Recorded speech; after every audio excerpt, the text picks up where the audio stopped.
이 스무나 교회 이제 두 번째, 일곱 교회 중에 두 번째 교회로 우리가 함께 만나고 있습니다. 이 스무나 교회는 소개하고 있는, 계시록에 소개하고 있는 일곱 교회 중에서 유일하게 현존하는 도시로, 현재 이름은 이즈미르라고 하는 도시입니다. 에베소에서 북쪽으로 한 56km, 그러니까 여기서 장류에서 한 진주 정도 거리라 생각하시면 됩니다. 장류에서 진주 거리 되는 그곳으로 북쪽으로 이렇게 가다 보면 그 무역항인 서머나를 만나게 됩니다. 이 도시는 무역항을 소유했기 때문에 경제적으로 윤택했지만 무엇보다도 아름다운 경치로 유명했습니다. 스머나는 우리로 말하면 겨울에 해당되는 한 4개월 동안은 좀 비가 이렇게 오지만 그 시간들을 제외하면 항상 맑고 청명한 그런 날씨를 가진 아름다운 해안을 끼고 있는, 그래서 경치가 아름다워서 로마인들은 이 도시를 일컬어서 아시아의 장신구다, 아시아의 면류관이다, 아시아의 꽃이다, 이렇게 부르면서 그곳을 즐겨이 찾는 그런 관광의 명소였습니다. 관광업이 발달하는 도시의 대체적인 특징이 그러하듯이 스무나도 경제적으로는 부요했지만 도덕적으로는 타락했고 쾌락과 환락이 지배하는 도시였습니다. 그러다 보니까 그 당시에 또 이런 환락과 쾌락의 도시의 특징인 이방 종교의 융성, 우상 숭배가 만연한 도시이기도 했습니다. 그래서 스머나의 뒷산이라고 할 수 있는 파고스 언덕, 여러분 혹시 들어보신 적이 있으시죠? 파고스의 언덕이라고 하는 아주 유명한 언덕인데, 그 언덕에는 수많은 신전들로 가득 채워졌고, 특히 이 황제 숭배 사상은 아시아에 있는 에베소 교회와 더불어서 서로 경쟁을 벌일 만큼 열광적이었습니다. 그리고 주전 195년에 아시아에서 최초로 로마의 여신을 위한 신전을 세웠던 엄난의 도시, 그곳이 바로 스무나였습니다. 그래서 경제적으로는 아주 부유하고 또 여러 가지 외형적으로는 화려한 그런 도시가 스무나였습니다. 그런데 그 스무나에 위치한 교회 형편은 지금 어떻습니까? 한마디로 표현해서 환란과 궁핍 가운데 있다라고 말합니다. 이 환란이라고 하는 단어의 뜻은 큰 돌덩어리를 사람 위에 올려 놓아서 서서히 죽게 하는 그런 고문에서 나온 단어입니다. 진액을 빼버리는 거죠. 생각만 해도 끔찍하지 않습니까? 그런 단어가 여기서 쓰인 이 환란이라고 하는 단어입니다. 그래서 지금 스무나의 성도들의 현실이 어떤가? 무거운 큰 돌에 짓눌려서 서서히 죽어가고 있는 것과 같은 고통을 느끼는 그런 상태라는 겁니다. 그런데 그 짓눌려서 당하는 고통의 실제적인 실체가 뭐냐? 궁핍이라는 것이죠. 가난이라는 겁니다. 그래서 가난이라 하지 않고 궁핍이라고 한 것은 그 가난의 상태가 아주 극심한 것이죠. 생존을 위협하는 궁핍이라는 것입니다. 우리가 보통 참 가난할 때 찢어지도록 가난하다, 그런 말을 쓰는데 정말 그런 가난인 겁니다.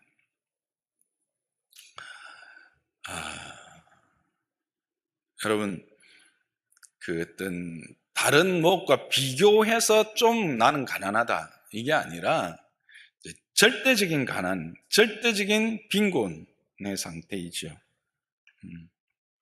왜 이렇게 되었는가? 아니, 산업도 많고 무역도 많고 관광업도 많으면 당연히 수입이 많고 도시가 그렇게 경제적으로 활발하게 움직이면 거기에 속한 구성원들은 다 그 혜택을 누리게 되지 않겠습니까? 그런데 이들이 이렇게 궁핍하게 된 원인은 바로 오늘 본문에 나와 있는 자칭 자칭 유대인이라고 하는 자들 때문입니다. 스무나 지역의 어떤 특징이 무역항이면서 또 관광지로 특징 지을 수 있는 것과 함께 특이한 점은 유대인들이 많았다라는 겁니다. 그곳에는 대규모 유대인들의 도시, 유대인들의 지역이 있었습니다. 여러분, 미국 하면 참 넓죠. 근데 미국에 있는 한국인들의 거주지, 이렇게 하면 딱 떠오르는 게 어디입니까? LA, 코리아타운 딱 떠오르시죠? 그것처럼 아시아에 있는 유대인들이 사는 곳 딱 하면 떠오르는 곳이 어디다? 서머나다 라고 할 만큼 서머나는 그런 유대인들의 집단 거주지였던 것이죠. 그리고 그 당시 이 유대교는 로마 제국에 의해서 용인받았던 그 소수 종교였습니다. 그래서 다른 어떤 종교들은 좀 핍박을 받았지만 이 유대교만은 존중을 받아서 그 로마로부터 어떤 압박이나 또는 여러 가지 핍박들을 당하지 않았어요. 그러다 보니까 회당이 많이 생겼고 그 회당을 통해서 유대교가 점점 왕성해졌겠죠. 그러다 보니까 이방인들이 이제 이 회당에 들어와서 유대교로 개종을 많이 한 상태입니다. 그래서 실제적인 유대인들도 많았지만 또 이방인이었는데 개종함으로 유대인들이 된 자들도 많이 있었겠죠. 그런 상태에서 이제 복음이 들어가기 시작한 겁니다. 복음이 들어갈 때 우리가 사도행전을 보면 가장 먼저 복음을 전하는 그 전초기지가 된 게 어디였습니까? 회당이었죠. 그래서 바울이 선교 활동을 할 때 그 지역에 가면 가장 먼저 간 곳이 어디입니까? 회당이었습니다. 그래서 초기에는 실제로 그 회당이 이 복음을 전거하는 전초기지 역할을 했었거든요. 그랬더니 그곳에서 어떻게 많은 사람들이 복음을 듣고 또 더 듣기를 원했고, 그러면서 거기서 갈등이 시작하지 않습니까? 그런 걸 우리가 사도행전에 보죠. 그런 갈등들이 이제는 깊어져서 그것이 아직 극대화된 지역이 어디냐? 서머나 지역이라고 생각하시면 됩니다. 서머나 지역에는 이 유대인들로 말미암아서 그런 갈등이 깊어지고 그런 것 때문에 이제 유대인들이 이들은 우리하고 같은 부류가 아니다. 이들은 우리의 아류다. 요즘으로 말하면 이단들이다. 이렇게 유대교에서 말하기 시작한 거죠. 그러면서 로마 관리들과 결탁해서 이제 기독교를 박해하는 선봉에 서게 된 겁니다. 그래서 기독교인들을 고발하게 되고 그로 말미암아 어떤 일들이 일어나겠습니까? 그 집단에서, 그러니까 유대인들이 자리 잡고 있는 그 공동체에서 쫓겨나는 거죠. 쫓겨나면 첫째는 어떻게?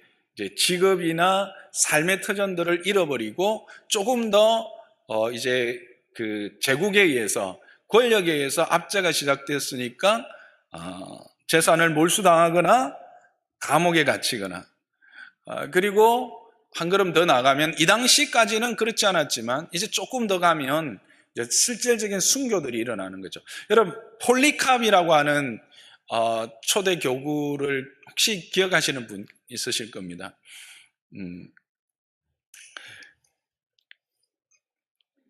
화형을 당하고 순교하신 분이죠. 그래서 순교할 때 참 그의 인품이나 그의 모든 삶이 너무나 이렇게 많은 이들에게 좋은 영향력을 미쳐서 관리도 어떻게든지 이 사람을 좀 풀어주고 싶어서 당신 딱 한마디만 해라. 딱 한마디만, 나는 예수님을 믿지 않는다. 그 한마디만 하고 가서 다시 믿으면 안 되냐. 그렇게 이야기했다는 게 뭐라고 했어요?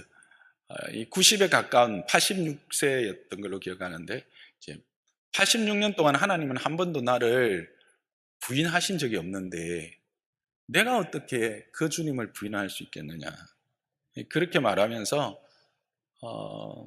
머뭇거리지 마라. 속히 집행해라. 그렇게 오히려 관리를 재촉하면서 그렇게 순교의 길을 걸어갔던 폴리캅의 교회, 폴리캅이 심호하던 교회가 바로 이 스무나 교회였고, 폴리캅은 우리가 아는 것처럼 사도 요한의 제자였죠. 어쨌든 그런 배경이 있는 그런 교회여서 그로 말미암아 이제 유대인들 때문에 이렇게 로마의 핍박으로 재산을 몰수당하고 삶의 터전을 잃어버린 것입니다. 그래서 궁핍한 자리, 큰 궁핍이라고 하는 큰 돌에 짓눌려서 그것 때문에 이렇게 죽어가는 듯한 고통을 느끼는 상태가 지금 서머나의 상태였다라는 겁니다. 이런 상황에 대한 주님의 반응은 무엇입니까? 내가 안다라고 말씀하십니다. 주님이 아십니다. 주께서는 그들의 환난과 궁핍을 아십니다. 자칭 유대인들이라고 하는 자들의 비방도 아십니다. 이게 참 중요하죠. 우리가 이 땅을 살아가면서 그리스도인이다라고 할 때 참으로 많은 힘듦과 어려움을 경험하게 되고 그 앞에 서게 됩니다. 그때 우리에게 가장 큰 힘이 되는 건 뭘까요? 바로 주님이 아신다라고 하는 사실입니다. 아신다라는 말에는 어떤 의미가 있겠습니까? 내가 책임진다라고 하는 의미가 있는 거죠. 그래서 예수님이 이 계시록 8절을 스무나를 시작하면서 자신을 어떻게 소개하고 계십니까? 처음이요 마지막이라고 소개하고 계십니다. 시작이면서 마지막, 모든 것의 종결자라고 하는 것입니다. 주인이라는 뜻입니다. 우리가 그는 이제 1장 할 때 조금 더 세밀하게 이제 살펴봤죠. 주인이시라는 뜻입니다. 모든 것의 시작인과 동시에 모든 것을 끝내주시는 주인이시다. 주인이 아는 거예요. 책임질 수 있는 능력이 있는 자예요. 어떤 것으로 책임집니까? 죽음에서 부활하신, 죽음에서 다시 살아나신 이로 소개하고 있는 거예요. 그래서 그 궁핍의 궁극적인 고통의 이유가 뭐예요? 죽음이죠. 근데 그것의 주인이라는 겁니다. 그것을 극복한 자라, 그것의 참 소유자라, 참 생명의 소유자인 내가 안다라는 것이죠. 여러분 가운데 혹 이 서머나 교회처럼 지금 이런 여러 가지 힘든 어려운 상황 가운데 짓눌려 계신 분이 계십니까? 주님이 아십니다. 어떤 주님이요? 모든 것의 주인이신 주님, 모든 것의 시작이요 끝이신 주님이 아십니다. 그 아시는 주님이 뭐라고 말씀하십니까? 실상은 네가 부요한 자다라고 하십니다. 그 아시는 주님, 모든 것을 아시는, 우리의 안고섬을 알고 우리의 모든 생각까지도 다 아시는 주님이 말씀하시는 것은, 그런데 내가 아는데 진짜는 너가 부요한 자야. 가난하게 보이지만 너가 부요한 자야 라고 말씀하고 계신다는 겁니다. 근데 여러분, 이 말이 용납이 되세요?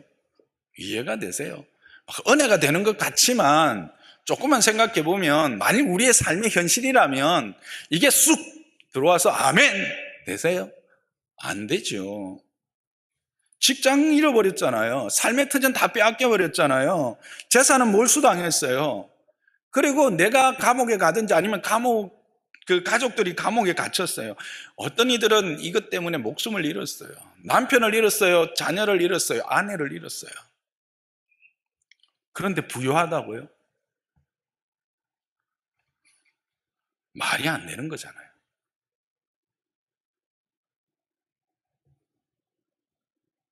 그러면 주님이 그냥 립 서비스 한 거예요. 그냥 입술로 그냥 한번, 주님도 너무 어처구니 없고 힘들어 보이니까 아유 그래도 어쩌겠노, 한번 말이나만 내가 그냥 격려해 주자, 그런 것일까요?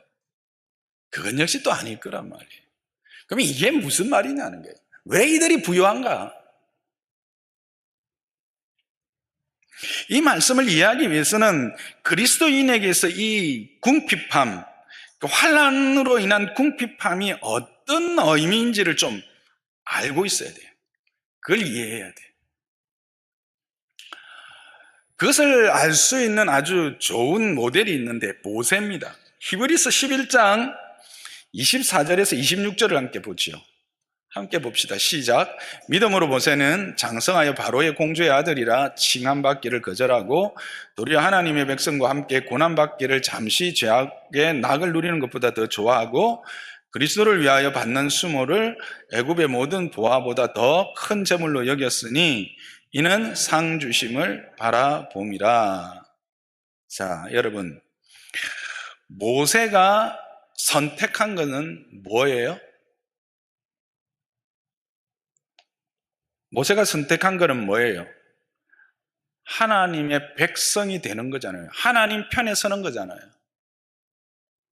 그것 때문에 뭘 포기해요? 바로의 아들, 애굽의 왕자, 그 지위와 그 지위로 말미암아 주어지는 모든 특권들을 포기합니다. 그 지위가 주는 모든 약속들을, 미래를 포기합니다. 어떤 상태가 되었습니까? 백성과 함께 고난받는 자리에 들어가 버린 겁니다. 수모를 당하는 자리에 들어가 버린 것이죠. 이게 뭘 말하는 것입니까? 그리스도인이라는 것은 하나님의 편에 서기로 작정한 자들은, 내 안에 하나님을 나의 구주로 믿고 살아가기로 작정한 자들은 그들에게 있어서 환난과 궁핍이란 바로 그런 사람들의 대표적인 증상이라는 거예요. 스스로 선택한 것이라는 거예요. 이 환난과 궁핍은 그런 자들에게는 스스로 선택된 것이다. 그리고 이런 자들에게서 환난과 궁핍이란 하나님의 편에 서기로 한 자들에게 나타나는 대표적인 증상인 것을 오늘 모세는 우리에게 보여주고 있는 것입니다. 우리가 생각하기에 하나님의 사람에게 나타나는 환난과 궁핍이라는 것이 이유 없이 재난을 당하거나 어떤 손해를 보는 것이 아니라는 것, 스스로가 선택한 것이라는 걸 분명히 보여줍니다. 이 구분을 잘 하세요. 하나님 편에 서기로 결단한 사람이라고 하는 전제를 꼭 기억하시기를 바랍니다.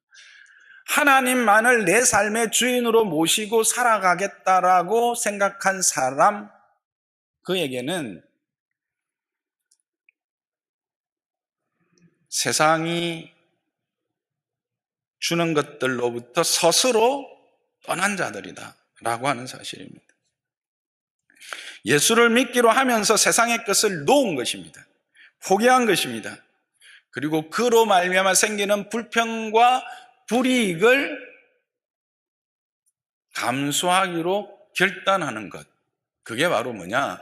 하나님 편에 서는 것이고 하나님을 믿고 그리스도인이라고 말하는 자라는 것입니다.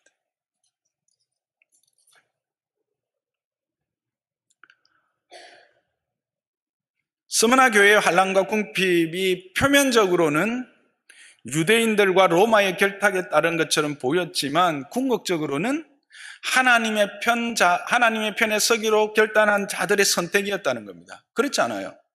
만일 그 유대인들과 함께 그냥 결탁해서 그들이 사는 방법대로 그대로 살았으면 궁핍한 자리에 갈 이유가 있어요? 없죠. 복음을 듣고 그리스도 편에 참 하나님의 백성으로 살기로 결단한 결과라고 하는 사실입니다.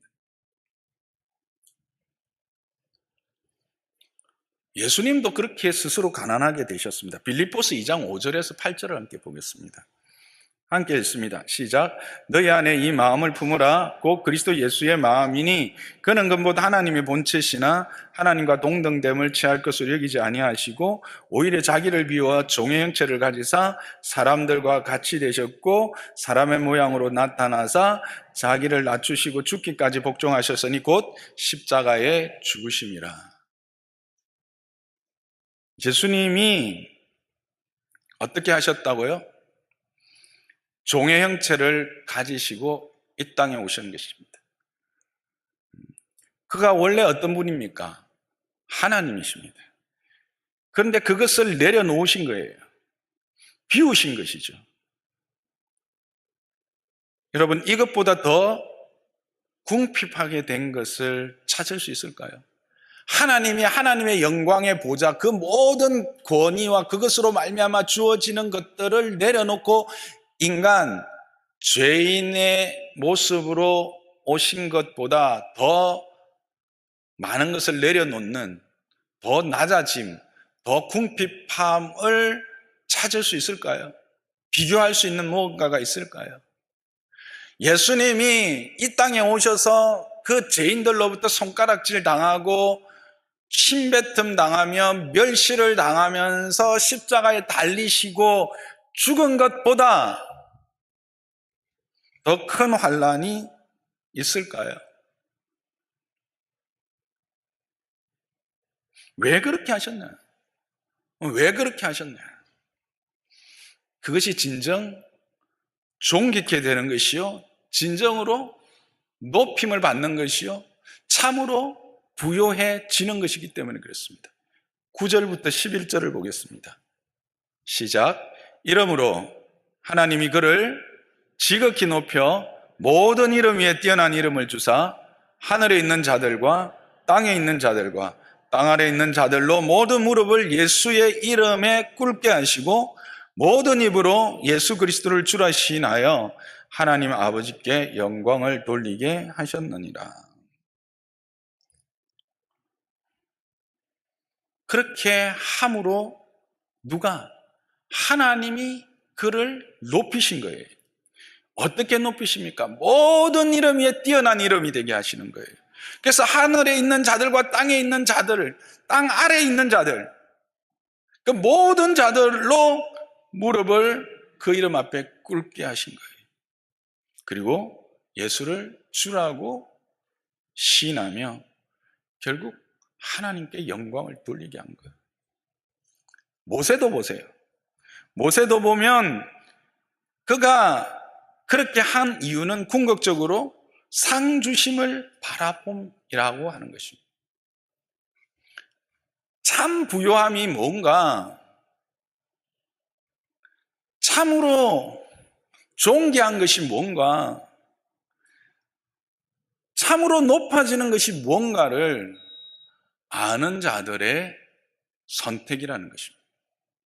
이 땅에서 그리스도인이 되고 하나님의 백성이 되고 하나님을 모시고 삶으로 말미암아 포기하고 내려놓는 것, 그것이 끝이 아닌 그것으로 말미암아 주어질 것이 무엇인지를 분명히 아는 자들의 선택의 결과가 바로 이 땅에서의 환난과 궁핍이라고 하는 사실입니다. 그래서 그것을 아는 자들은 그렇게 삽니다. 빌립보서 3장 7절에서 11절을 보면 바울의 고백을 우리는 만나게 되죠. 내가 유익하던 모든 것을 그리스도를 위해서 해로 여길 뿐만 아니라 배설물로 여긴다는 거예요. 왜요? 그리스도 예수 안에서 발견되어지는 것, 그리스도 예수를 아는 지식, 그게 가장 고상하고 그것이 가장 가치가 있기 때문이라는 겁니다.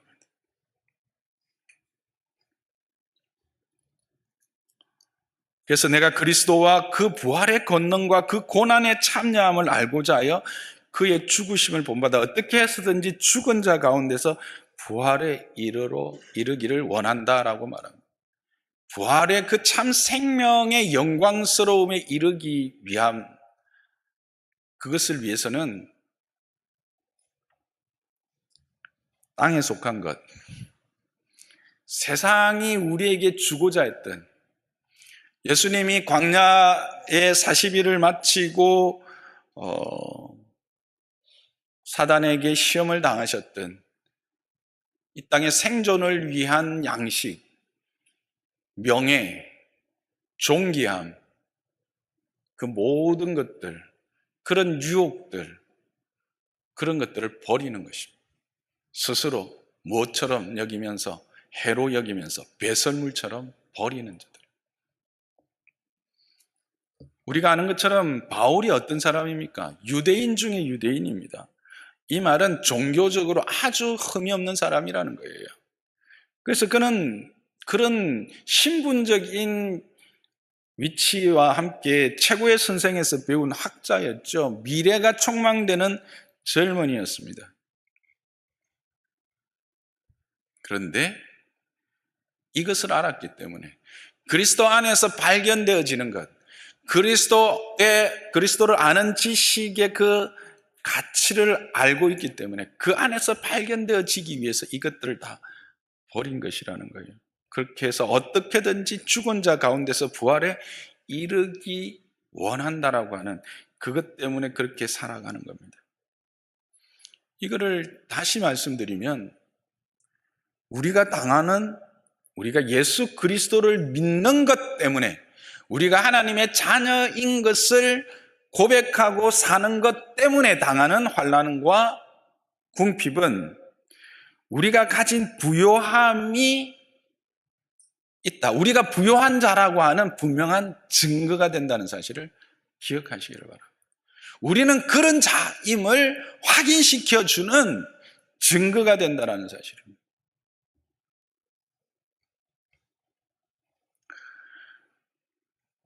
그래서 오늘 본문이 말하는 궁핍이란 세상에 속한 자가 아니에요. 세상에 바라는 것이 없고 세상이 주는 것에서 끊어진 자다.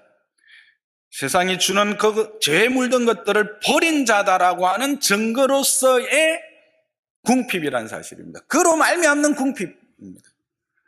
실질적인 궁핍이 될 수 있고 실질적인 우리의 삶의 모든 것에 다 빼앗긴 것이 될 수도 있습니다. 왜 그러냐? 세상이 우리를 끝없이 그렇게 내몰기 때문에 그렇습니다. 세상은 주님이 오셔서 심판하시기까지 자기들이 힘이 최고인 것이 알고 그 세상이 가진 것이 모든 것인 줄 알면서 그것을 가지고 우리에게 제시하고 우리를 힘으로 가려고 합니다. 거기에 참여하지 않으면 그 모든 것으로부터 배제하죠. 그래서 우리는 1차적인 피해자가 될 수밖에 없습니다. 예수님이 말씀하십니다. 세상이 너희를 미워하는 것 이상하게 여기지 말라. 너희 미워하는 게 아니라 나를 미워하는 것이다. 너희가 내게 속했기 때문에 세상이 너희를 그렇게 미워한다. 분명히 말씀하셨습니다. 그래서 우리가 이 충돌을 피하고 여기에 피해자가 되지 않겠다, 이것으로부터 피하겠다라고 생각하면 신앙인이 아닙니다. 우리가 믿기로 작정하고 고백하는 순간 우리는 이미 모세와 같은 자리에 있고 우리는 이미 사도와 같은 그런 선택을 한 자들이라는 것입니다.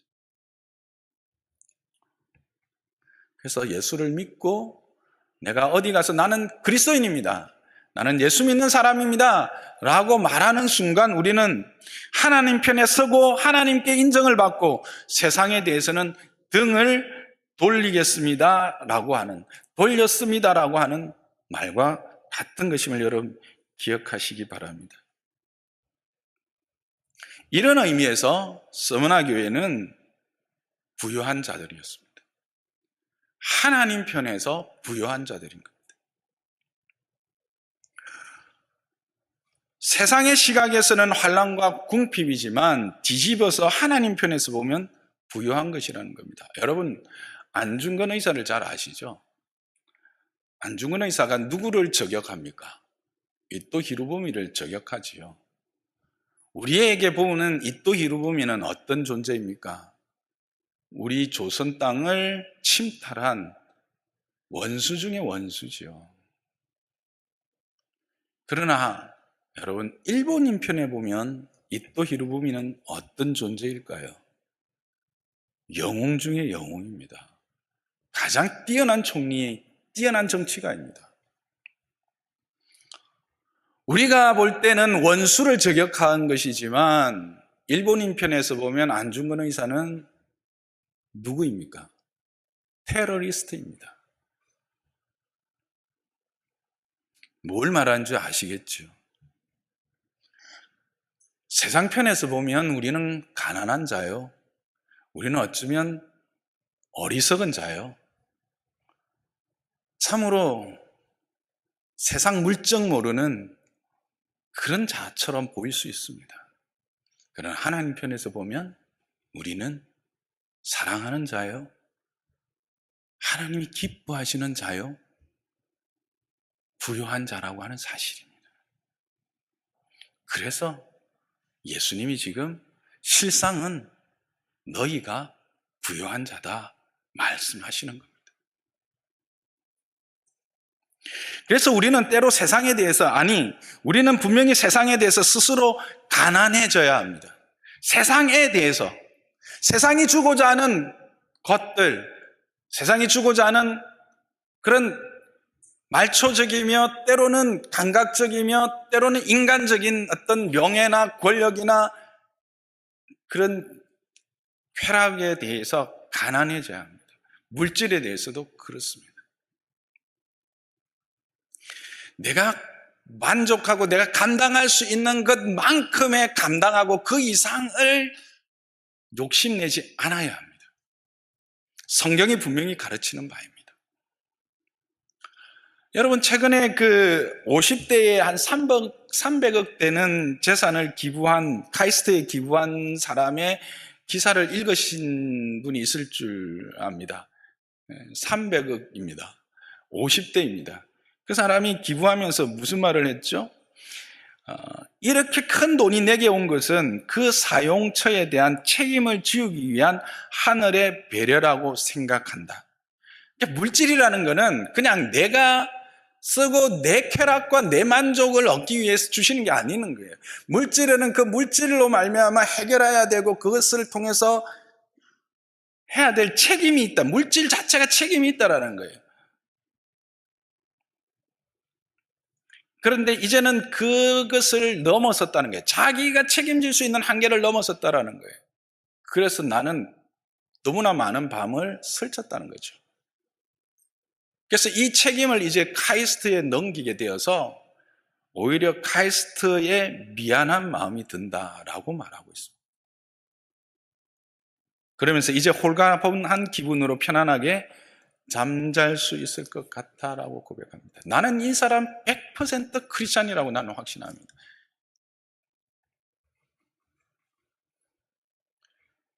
진짜 크리스찬입니다.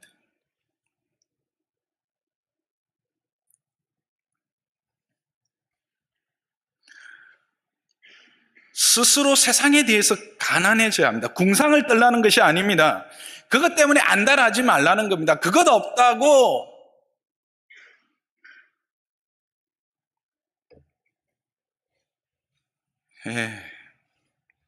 여러분, 그래서 예전에 예수를 믿으면 죽을 각오를 했습니다. 실제로 우리 때는 그렇게 생각했습니다. 예수를 믿는다는 것은 죽음을, 순교를 가장 영광스러운 것으로 당연히 생각하고 그렇게 할 것에 대해서 생각했습니다. 저도 어릴 때 제가 예전에 한번 이런 이야기를 나눴던 것 같은데 그런 기도했습니다. 주님, 내가 주님을 위해서 죽겠습니다. 근데 주님, 나는 고통을 참는 데는 좀 약합니다. 그러니까 나를 자꾸 고통 주고 고문하면 내가 예수님 배반할지도 모르니까 한 방에 보내주세요.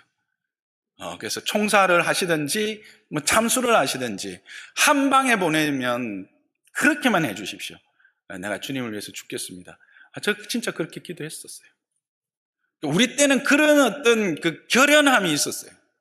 신앙함이 뭔가에 대해서 생각할 때 이런 결연함이 있었다는 거죠. 근데 이젠 그게 점점 사라진 것 같아요.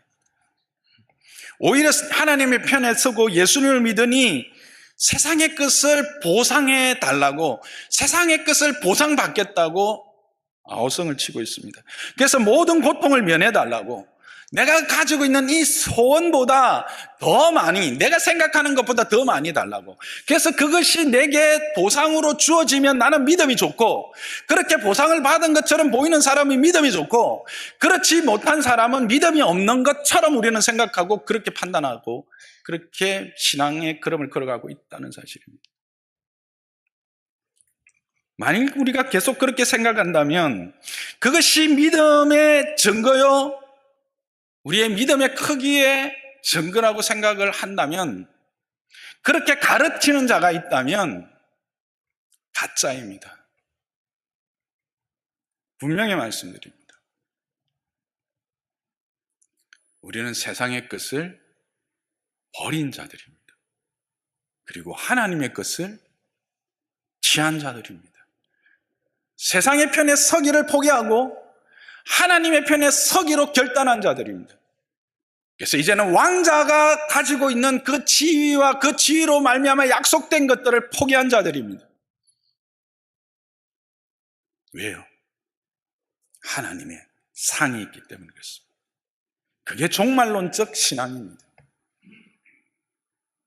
종말론적 신앙이라는 것은 이 땅이 그 하나님 앞에서 심판을 당할 때 일곱 인을 떼고 뭘 어떻게 일곱 대접을 할 때 그때 어떻게 피하고 그 고난에서 어떻게 벗어나, 그게 아닙니다. 말씀드렸듯이 그거는 우리와 전혀 상관없는 것입니다. 그것은 세상에 대한 심판이요, 우리는 이미 그리스도로 말미암아 그 부활의 영광의 생명을 소유한 자들입니다.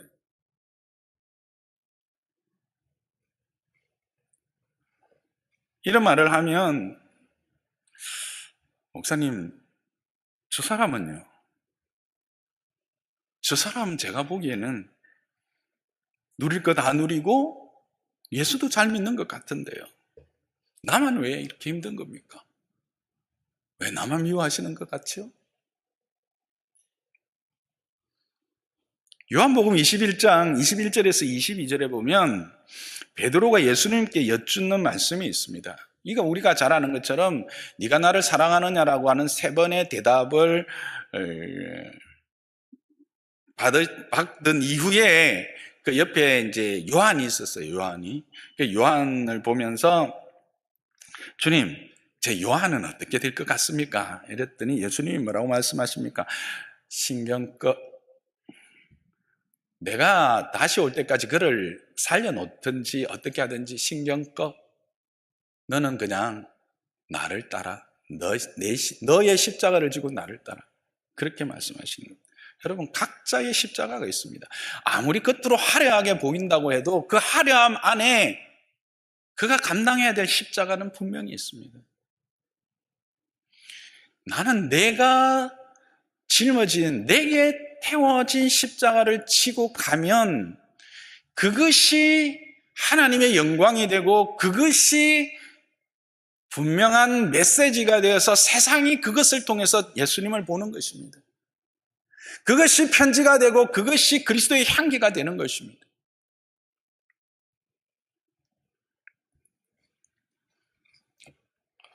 여러분 기억하십시오. 로마서 8장 14절에서 이하여서 분명히 바울은 우리에게 말하고 있습니다. 하나님의 영으로 인도함을 받은 사람은 하나님의 아들이라 하십니다. 여러분은 하나님의 영의 인도함을 받는 자들이십니까? 하나님의 영으로 인도함을 받는 자들은 하나님의 아들이랍니다. 다시는 무서워하는 종의 영을 받는 자들이 아니라는 것입니다. 왜? 양자의 영을 이미 받았기 때문에 그렇습니다. 그래서 우리는 하나님을 향하여 아빠라고 하는 아주 친근한 그 단어를 써서 하나님을 부를 수 있는 자들입니다. 그런데 이 하나님의 아들됨의 이 부요함은 그냥 그 존재의 의미가 아니라 그 존재가 가지고 있는 약속이 있다라는 것입니다. 그게 뭡니까? 상속자라는 것입니다. 누구의? 하나님의 상속자라는 겁니다. 그리스도와 함께한 상속자라는 것입니다. 기억하시기 바랍니다. 우리의 부요함은 이것입니다. 그래서 주님이 뭐라고 말씀하셨다고요? 내가 안다. 내가 안다. 어떤 하나님이요? 어떤 주님이요? 시작이며 끝이신 주님이. 죽었다가 살아나신 주님이 아신답니다. 무엇을 먹을까, 무엇을 입을까 염려하지 마라. 드레베 갚아 보고 공중 나는 새 봐라. 누가 먹이고 누가 입히냐? 근데 그들이 먹이는 것, 그들이 입는 것, 솔로몬의 것보다 더 영화롭다. 그분이 아십니다. 그리고 우리는 그분의 자녀입니다. 그런데 또한 기억할 것은 그 영광, 그와 함께 영광을 받기 위하여 고난도 함께 받아야 할 것이니라 라는 사실 또한 우리 앞에 놓여진 분명한 현실입니다. 그리스도인이라고 하는 이 이름의 책임, 이 그리스도인이라고 하는 이 이름의 존귀함에 대한 나의 책임, 그 이름의 무게, 그것을 기억하시고 감당해내시는, 그래서 그 하나님의 영화로움과 그 존귀함과 그 부요함을 맛보시며 누리는 자들 되시기를 주님의 이름으로 축복합니다.